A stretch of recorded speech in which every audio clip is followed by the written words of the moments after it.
que nós estamos diante de dois textos, o versículo 27 do capítulo 16 de Mateus e o versículo 28. O 27 é uma promessa para o futuro, o 28 é uma promessa que vai se cumprir 6 dias depois. Esse é o ponto. Aí a pergunta: Jesus mentiu no versículo 28? Aí nós vamos responder daqui a pouco. Mas antes nós vamos refletir que os discípulos vão ver Jesus transfigurado. Jesus de uma forma sobrenatural, que está no capítulo 17. Mas é interessante que aqueles 3 discípulos, ele vai ter um privilégio de ver Jesus glorificado, transfigurado. E aqui nós vamos adentrar, irmãos, num ponto interessante. O que aqueles discípulos, eles sentiram ao ver Jesus naquela condição espiritual? Algo sobrenatural aconteceu naquele monte, naquele dia, o dia da transfiguração, que vai corresponder com essa promessa do versículo 28. Pois bem, nós seres humanos, nós estamos com várias variáveis de emoções. Eu e você sentimos, no decorrer de toda a nossa trajetória, ao nascer até morrer, vamos sentir várias emoções. As emoções do primeiro abraço, do seu namorado, da sua namorada. Vamos sentir emoções do primeiro filho. Vamos sentir emoções de comprar a primeira casa, de comprar a primeira bicicleta, comprar o primeiro carro. Nós vamos sentir emoções de o primeiro salário, do primeiro emprego. Nós estamos diante de várias manifestações emocionais na nossa vida. Também vai ter emoções negativas. Nós vamos ter situações de percas de amigos, de parentes. Em algum momento da nossa vida vamos ter sensações, emoções de um diagnóstico negativo. Câncer, uma doença muito grave. Outros vão ter notícias de situações caóticas em um parente. Então todos nós estamos diante de várias emoções. E assim o mundo é estabelecido. Assim nós vemos pessoas que choram, que se alegram, pessoas que estão diante de suas emoções, ora alegres, sorrindo, ora chorando, ora com saudade, ora com lembrança. Esse é eu e você. Esse é eu, é nós, é seres humanos. Mas o ponto é, irmãos, de que a sensação, a alegria, o gozo de ver Jesus em sua glória vai ser muito melhor do que as nossas emoções que no decorrer da nossa vida, no decorrer dos nossos dias, nós vamos sentir. Vai ser incomparável a sua sensação quando nós vemos Jesus em sua glória. Vale a pena ser crente, vale a pena ser santo, vale a pena orar, vale a pena ler a palavra, vale a pena vigiar, vale a pena ser crente, vale a pena trabalhar para o Senhor, vale a pena estar nessa noite nos ouvindo, vale a pena você dar a sua atenção. O mundo está nos chamando para outras atenções. Nós temos esse celular aqui, nós temos o tablet, temos a televisão. Eles nos chamam hoje para nós consumirmos o que eles nos oferecem. Nós estamos rodeados, a gente passa o dia com o celular na mão, ao lado, porque no trabalho exige, porque às vezes nós gostamos mesmo de estar, nós estamos em casa. Mas, irmãos, essas emoções, nós precisamos ter que estar renovando, porque essas emoções é passageira. Eu tenho que estar vendo a curtida, eu tenho que estar olhando um vídeo após vídeo, e assim, hoje a sociedade, ela está entranhada nas telas. Eu e você estamos nesse mundo. Mas nós devemos compreender de que, diante dessa sociedade, diante dessas emoções, nós não devemos nos esquecer da glória que está por vir. Nós não devemos, irmãos, nos esquecer de olharmos para os céus e contemplar pela fé. Irmãos, o autor do hino 2, ó, que saudosa lembrança tenho de ti, ó Sião. Irmãos, como é que esse irmão vai cantar, ó, que saudosa lembrança? Saudade? Se ele nunca foi? Ele só foi depois da sua morte? Mas é que ele, irmãos, era tão apaixonado por Cristo, um homem tão cheio da presença do Senhor, que ele deslumbrava, ele contemplava a glória de Deus. Quando um crente, uma mulher, um homem, quando está cheio da presença de Deus, irmãos, ele pensa no céu. Ele pensa no céu. Quantas vezes nós pensamos no céu como algo que ele está acima de todos os nossos afazeres? Quantas vezes por dia nós pensamos em Jesus? Quantas vezes por dia nós damos a atenção a tudo isso aqui, a palavra de Deus, a nossa reflexão do dia sobre Deus, sobre a nossa vida. Porque isso vai fazer toda a diferença. Isso vai fazer a diferença diante de várias emoções negativas que nós estamos consumindo. Porque hoje nós estamos, irmãos, diante de uma sociedade doente emocionalmente e psicologicamente. Por quê? Porque pensa muito mais aqui na terra, estamos consumindo e nos alimentando das coisas dessa terra e esquecendo do céu, esquecendo da glória do Rei, esquecendo do Rei dos Reis. E aqui Jesus, o Senhor, Ele vai fazer duas promessas. E aqui a primeira promessa, do 27, é que o Filho do Homem virá na glória de seu Pai com seus anjos, e então a glória de seu Pai com seus anjos recompensará a cada um de acordo com o que tenha feito. Essa é para o futuro. Essa ainda vai cumprir. Essa daí ainda vai se cumprir. Mas essa segunda, do versículo 28, foi cumprida. Jesus, Ele vai profetizar em vários momentos do seu ministério. Nós vamos ver Jesus no Antigo Testamento, através dos profetas, através do Pentateuco, falando sobre a sua vinda. Então nós vamos ver que no Antigo Testamento, Jesus, ele é revelado, ele é mostrado. No Novo Testamento, nos 4 evangelhos, Jesus se manifesta. Os 4 evangelhos é a manifestação de Jesus. Em Atos dos Apóstolos, é a proclamação do evangelho de Jesus. As epístolas que nós lemos, a de Paulo, as 13 cartas de Paulo, nós vamos ler Judas, vamos ler João 1, 2 e 3, nós vamos ler 1 e 2 Pedro, vamos ler Hebreus. Elas vão explicar o evangelho. Ela vai explicar esse plano maravilhoso de Deus. E Apocalipse vai o quê? É a glorificação do Senhor. É no Apocalipse que é o quê? É o fechamento. É o fechamento, a glorificação de todos aqueles que perseveraram em sua vida cristã. Então aqui nós vamos ver o Senhor Jesus, Ele estabelecendo para aqueles homens que o seguiam, que vale a pena segui-lo, que vale a pena estar com Ele. E diante daquele momento, porque Jesus, Ele vai predizer a sua morte e a sua ressurreição. Se você ler o capítulo 16 todinho, e já no final, Jesus vai falar para os discípulos que Ele ia morrer, mas também iria ressuscitar. É tanto que Jesus, Pedro, na verdade, no versículo 22, Pedro vai dizer, então Pedro, chamando à parte, começou a repreendê-lo, dizendo, nunca, Senhor, isso nunca te acontecerá. E Jesus virou-se e disse a Pedro, para trás de mim, Satanás, você é uma pedra de tropeço para mim, e não pensa nas coisas de Deus, mas dos homens. Então Jesus disse aos seus discípulos, se alguém quiser acompanhar-me, negue-se a si mesmo, tome a sua cruz e siga-me. Pedro aqui, ele vai falar para Jesus, não, Jesus, o senhor não vai morrer não. Parafraseando aqui, você não vai morrer não. Pedro não é o bichão? Pedro o bichão? Mas Jesus arreta de mim, Satanás. Porque o plano de Jesus já foi desenhado na eternidade e ele estava ali para cumprir. O único que não queria o cumprimento da morte de Jesus era o diabo. Aí Jesus ele vai dizer para Pedro, arreta de mim, Satanás. Então aqui é o contexto dessas duas profecias. E essas duas profecias, nós já entendemos, compreendemos, de que, em verdade vos digo, que algum há dos que aqui estão, que não provarão a morte, até que vejam e vir o Filho do Homem no seu reino. Aqui é o ponto. Jesus ele estava falando, olha, vai ter aqui dos discípulos, alguns de vocês, vai ver a glória do Filho do Homem. Antes de que vocês morrerem, vocês vão ver. Aí alguns interpretam erroneamente. Uns vão dizer que Jesus mentiu, que isso não se cumpriu. Por quê? Porque os apóstolos morreram, e cadê o registro que os apóstolos viram? Eles vão pegar esse texto isolado e vão criar uma doutrina, e eles vão esquecer do versículo 1 do capítulo 17. Nós entendemos, irmãos, que a separação da Bíblia em capítulos e versículos tem cerca de 500 anos, 600 anos atrás. Ou seja, antes era um livro só, era uma escrita só. Era uma escrita só. Então, o versículo 16, o que está no versículo 16 do 28, é a continuação do 17. Aqui é só uma pausa didática para nós, que teólogos no passado fizeram.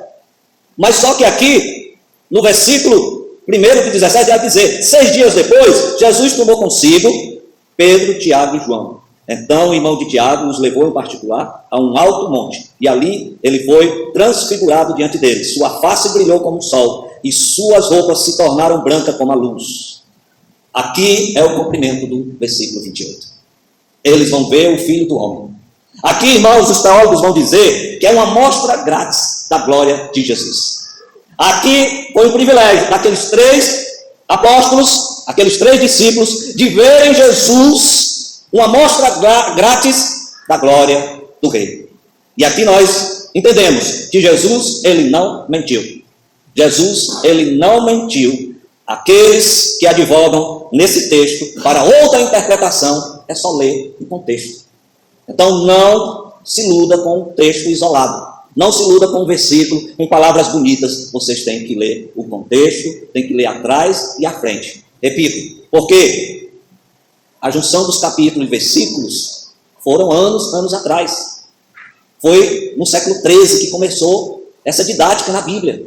Então, irmãos, nós precisamos compreender então que esse evento extraordinário, a transfiguração, que a profecia de Jesus se cumpre.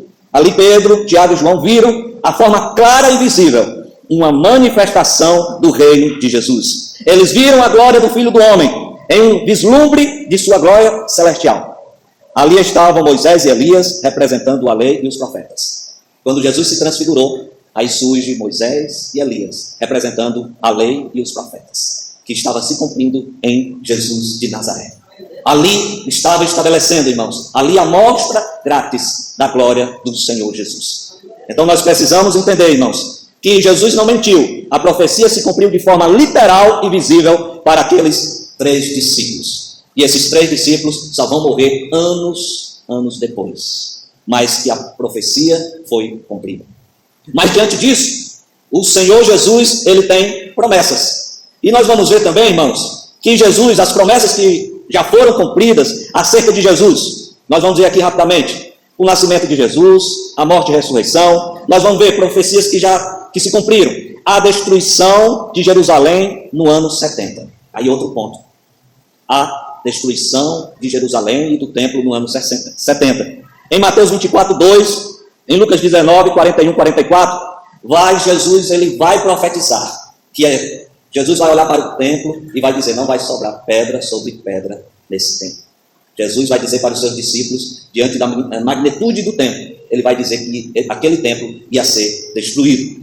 E aqui também, irmãos, as profecias que ainda não se cumpriram, que Jesus ele vai proferir. O arrebatamento da igreja, também as profecias que estão no Novo Testamento. A grande tribulação ainda não aconteceu. A volta gloriosa de Jesus, que não aconteceu, e o milênio. As profecias que faltam se cumprir. Então nós vamos entender, então, irmãos, que Mateus 16, 28 se cumpriu de forma literal, servindo como garantia e um vislumbre da glória que virá. Esse é o primeiro ponto, para nós fecharmos essa parte, que Jesus ele não mentiu. O segundo ponto que eu gostaria de passar para os irmãos é o juízo sobre Jerusalém no ano 70. Porque vai ter relação, irmãos, com as profecias do Senhor Jesus. E essa profecia que Jesus ele vai dizer sobre a destruição do templo e de Jerusalém, vai se cumprir anos depois. Vamos, no ano 70 para o ano 33, mais ou menos, que foi a morte e ressurreição de Jesus. No ano 32, 33. Então a gente vai ter aí cerca de, quantos anos? 38, mais ou menos. 37 anos, pronto. Cerca de 37 anos, depois da profecia de Jesus, Jerusalém, ela é destruída. Então nós vamos ver que no ano 70 vai acontecer, irmãos, um cerco chamado Massada. Esse cerco que vai acontecer, o contexto é o seguinte. Já no ano 66, os judeus, principalmente um grupo religioso, político, os zelotes. Os zelotes eram uma das facções, seitas do judaísmo, e eles eram nacionalistas, e eles queriam que Israel, que eles estavam esperando Jesus, por exemplo, Jesus que fosse um Davi, um guerreiro, um militar. E esse Messias iria livrar Jerusalém e Israel das mãos de Roma. E ele, no ano 66 até o ano 73, houve a primeira guerra judaica romana. E dentro desses anos, do 66 até o ano 73, cerca de quase 1 milhão de judeus são mortos. E 97 mil foram dispersos pelo mundo. E nós vamos ver, irmãos, que essa guerra vai o quê? Desencadear de que os judeus iriam perder as suas terras e só voltaria a ser nação em 1948. Em 1948, Israel retorna, os judeus de várias partes do mundo vai retornar para Israel. E através de um voto lá na ONU, de um brasileiro. Um brasileiro teve o voto de Minerva para que as Nações Unidas reconhecessem Israel como nação soberana sobre as terras que hoje eles estão. Mas eles foram espalhados pelo mundo nesse período aqui. Nesse período é que o juízo de Deus foi sobre Israel. As profecias de Jesus foi cumprida. Mas há um detalhe. Vamos ler Deuteronômio, capítulo 28, e versículo 64, que alguns teólogos vão dizer que é o cumprimento dessa profecia. Nós estamos no Pentateuco. Deuteronômio, capítulo 28, versículo 68. Então o Senhor os espalhará pelas nações, de um lado ao outro da terra. Ali vocês adorarão outros deuses, deuses de madeira e de pedra, que vocês e seus antepassados nunca conheceram. Essa profecia, Deuteronômio, capítulo 28, versículo 68, vai estabelecer, irmãos, essa profecia. 64, amém. Versículo 64. Então aqui nós vamos, irmãos, diante dessa situação, nós vamos ver que Roma, ela vai com força total para Jerusalém. Mas diante de que a guerra já estava terminando, vai existir cerca de 960 pessoas em um monte na região da Massada.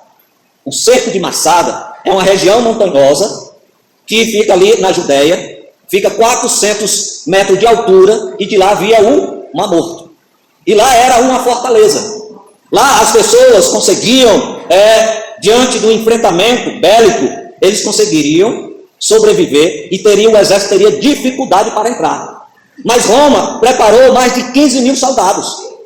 Roma, com seu poder militar, cercou toda a região que estavam essas pessoas. Cerca de 1.000 pessoas, com as suas famílias, homens, mulheres, crianças, ficaram cercados. Roma vai fazer o quê? Vai fazer um muro de 1 metro, cercando a região, para que os zelotes, irmão Ribamar, eles não pudessem sair para pegar mantimento. Aí acontece o quê? Passam semanas, passam meses, a comida vai acabando, a comida vai sumindo. E eles estavam cercados, cerca de 15 mil soldados. E eles estavam morrendo de fome, estavam passando fome. Foi algo tenebroso naquele momento. E os zelotes ali estavam encurralados. Se eles enfrentassem, iriam morrer. Mas se eles se rendessem, eles iam ser escravos. Se eles enfrentassem, iriam para a morte. Se eles ficassem, eles iam ser escravos do Império Romano. E o líder daquele movimento, juntamente com os homens cercados, eles tiveram a ideia: nós não iremos ser escravos de Roma. Aí eles fizeram o quê? Reuniram todos, nomearam cerca de 9 ou 10 homens, separaram eles, e disseram para os outros homens: vocês matam a sua família, a sua mulher e seus filhos, e quando terminar, os outros 9 vai e mata os homens, e chega até o último homem, aí o último homem vai se suicidar.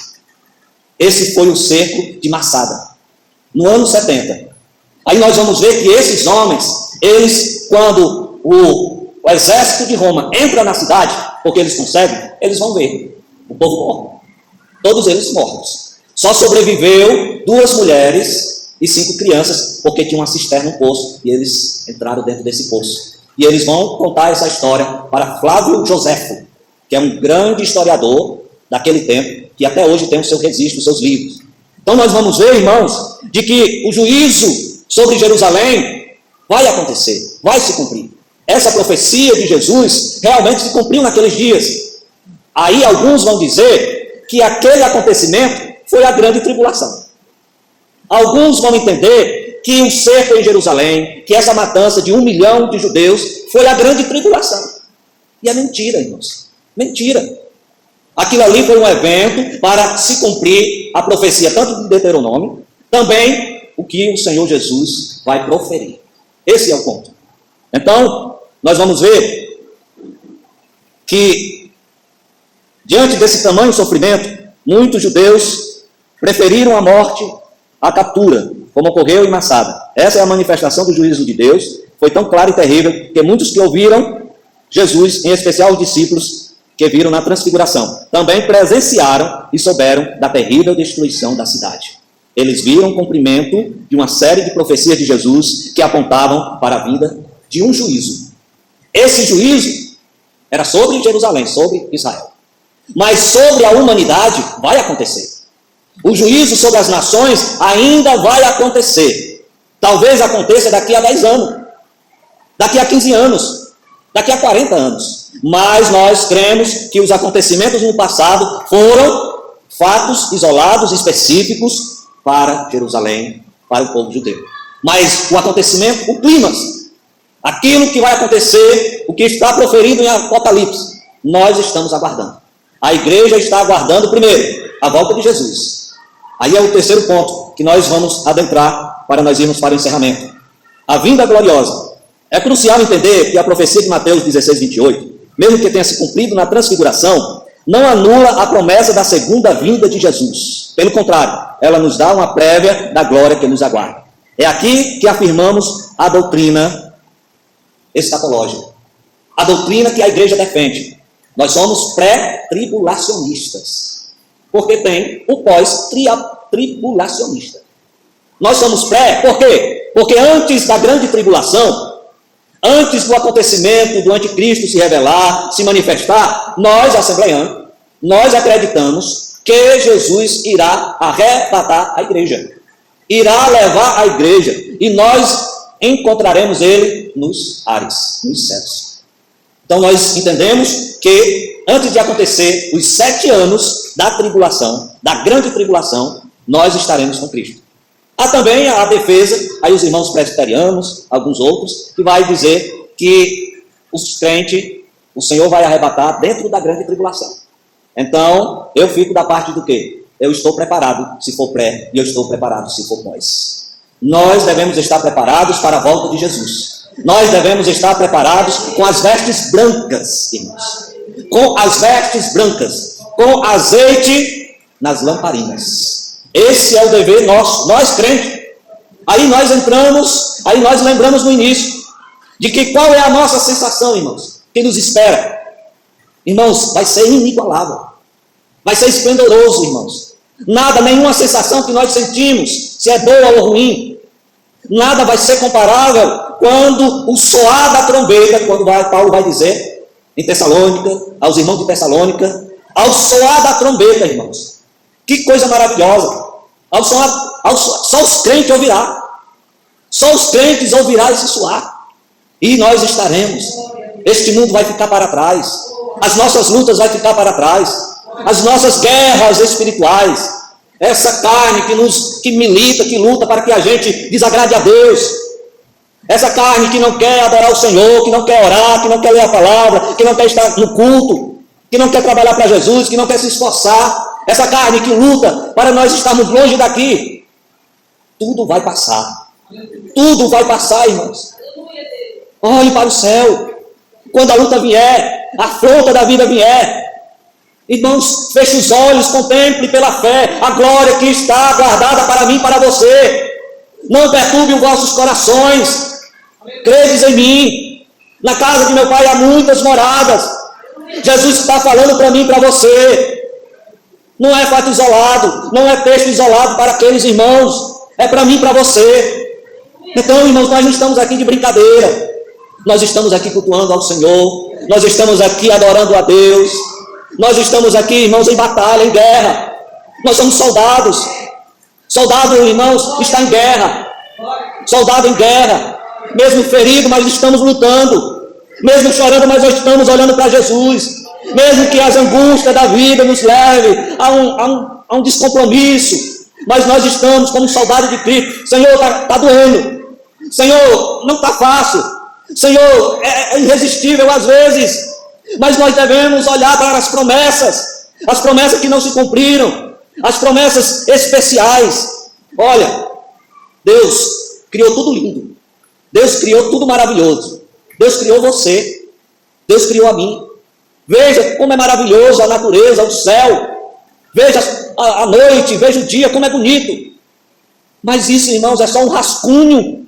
A beleza que nós vemos, a natureza, os animais mais lindos possíveis. Tem animais na floresta amazônica, irmãos, que ainda não tem nome. Ainda os cientistas estão colocando nome, estão conhecendo.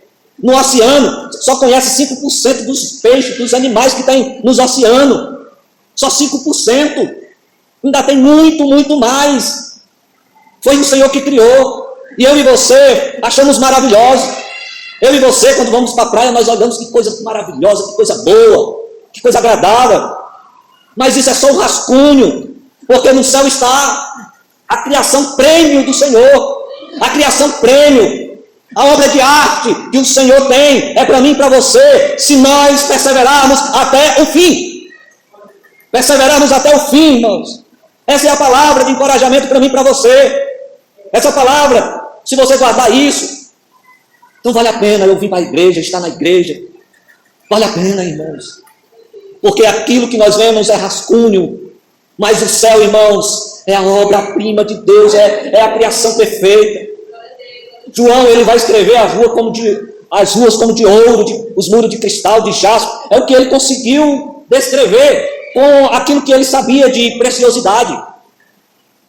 Mas, irmãos, tem criações, tem algo que é mais que a nossa mente não compreende e vai estar lá. Então vale a pena, irmãos. Nós não estamos aqui por um ritualismo, por uma religiosidade, atrás de bênção, atrás disso, daquilo. Nós estamos aqui por causa de Jesus, porque a maior bênção é você estar aqui. A maior bênção é o ouvir. A maior bênção é aquilo que está reservado para mim e para você. Olha que coisa maravilhosa. Ele nos resgata das correntes do pecado. Ele nos coloca aqui. Nós estamos aqui diante dele, mas nós teremos uma mansão reservada para nós no céu, porque Jesus, ele prometeu. Então, irmãos, os estágios do arrebatamento: Jesus descerá do céu com alarido e com som de trombetas. Os mortos em Cristo ressuscitarão primeiro. Nós que estivermos vivos e permanecermos na terra, seremos arrebatados junto com eles nas nuvens. Nos encontraremos no céu, estaremos para sempre com ele. Glória a Deus. Então, irmãos, o arrebatamento acontecerá. O arrebatamento acontecerá, irmãos. E nós estaremos, irmãos, a igreja do Senhor, a igreja, aquela eleita, escolhida. Então eu e você estaremos naquele dia. 1 Tessalonicenses 4, do 13 ao 18, irmãos, vai dizer assim: não quero, porém, irmãos, que sejais ignorantes acerca dos que já dormem, para que vos entristeçais, como os demais, que não têm esperança. Porque se cremos que Jesus morreu e ressuscitou, assim também aos que em Jesus dormem, Deus os tornará a trazer com ele. Dizemos nós, pois, isto pela palavra do Senhor, que nós, os que ficarmos vivos para a vinda do Senhor, não procederemos dos que dormem. Porque mesmo o Senhor descerá do céu com alarido e com som de arcanjo, com voz de arcanjo e com trombeta de Deus, e os que morreram em Cristo ressuscitarão primeiro. Depois nós, os que ficarmos vivos, seremos arrebatados juntamente com ele nas nuvens, ao encontrar o Senhor nos ares, e assim estaremos sempre com o Senhor. Portanto, consolai uns aos outros com essa palavra. Nessa noite, o Senhor está consolando eu e você. Nessa noite, o Senhor está lembrando, irmã Taline, a senhora, a irmã Maria, a irmã Davi, a irmã Ribamar, essa palavra, que logo, logo vai acontecer esse grande acontecimento. E assim, irmãos, para concluir, Tito, capítulo 2, do versículo 12 ao 13, vai dizer assim. Tito, capítulo 2, versículo 12 ao 13, vai dizer assim: somos instruídos a abandonar o estilo de vida ímpio e os prazeres pecaminosos. Neste mundo perverso, devemos viver com sabedoria, com justiça e devoção, enquanto aguardamos esperançosamente o dia em que será revelada a glória de nosso Deus e Salvador Jesus Cristo. Glória a Deus. Mateus 16, 28. Jesus vai dar uma amostra grátis aos 3 discípulos. Mas aqui, Paulo ele vai escrever no versículo 13. Repito, enquanto aguardamos esperançosamente o dia em que será revelado a glória de nosso grande Deus e Salvador, Jesus Cristo. Essa aqui, irmãos, vai ser os crentes. Eu e você, nós veremos. Nós veremos. Glórias ao Senhor. Então guarde essa palavra. Essa é a esperança. Não é outra expectativa vaga, mas uma certeza enraizada na fidelidade de Deus e nas promessas de Jesus. Glória a Deus. Deus abençoe a amada igreja. Fiquemos de pé. Louvamos a Deus pela